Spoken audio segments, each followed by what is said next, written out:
తాకట్లో ఉన్న మీ బంగారాన్ని విడిపించి ఆ రోజు ఆన్లైన్ రేటుకి కొంటాం. Sharma gold company. 4 ఎకరాల లోపు ఉన్న రైతులకు తెలంగాణ ప్రభుత్వం గుడ్ న్యూస్ చెప్పింది. ఇప్పటి వరకు 3 ఎకరాల లోపు భూమి ఉన్న రైతుల ఖాతాలో డబ్బులు జమ చేసిన ప్రభుత్వం తాజాగా 3 ఎకరాల నుంచి 4 ఎకరాల మధ్య భూమి ఉన్న రైతుల ఖాతాలో జమ చేశారు డబ్బులు.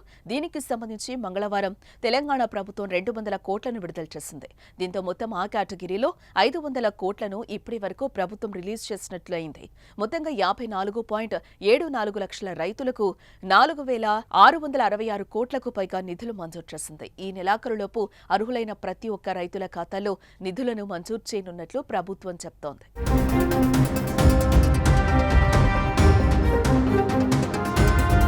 అయితే ఎకరం వరకు భూమి ఉన్న అర్హులైన రైతులకు సంబంధించి కొన్ని సాంకేతిక కారణాలతో పాటు అకౌంట్ నెంబర్లు తప్పు ఇవ్వడంతో ఇప్పటి వరకు నిధులు జమ కాలేదు.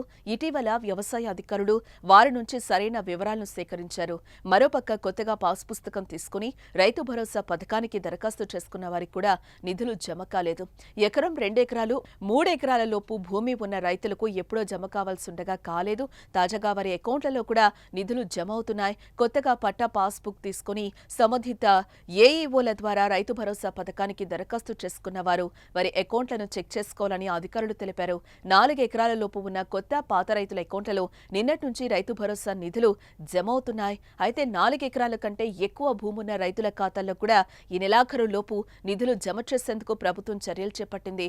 ఆయా మండలాలు, గ్రామాల వారీగా అర్హులైన వారి వివరాలు సేకరించిన ప్రభుత్వం వారి అకౌంట్లలో కూడా త్వరలో నిధులు జమ అవుతాయని అధికారులు చెబుతున్నారు.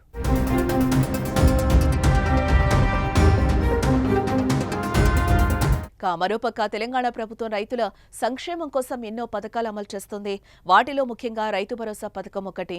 అయితే గత ప్రభుత్వం దీన్ని రైతు బంధు పథకం పేరుతో అమలు చేయగా కాంగ్రెస్ ప్రభుత్వం రైతు భరోసాగా పేరు మార్చి ఎకరానికి అదనంగా 1000 పెంచింది. 2 దఫాలుగా ఒక్క సంవత్సరంలో ఎకరాకు 12,000 రూపాయలు జమ చేయనున్నారు.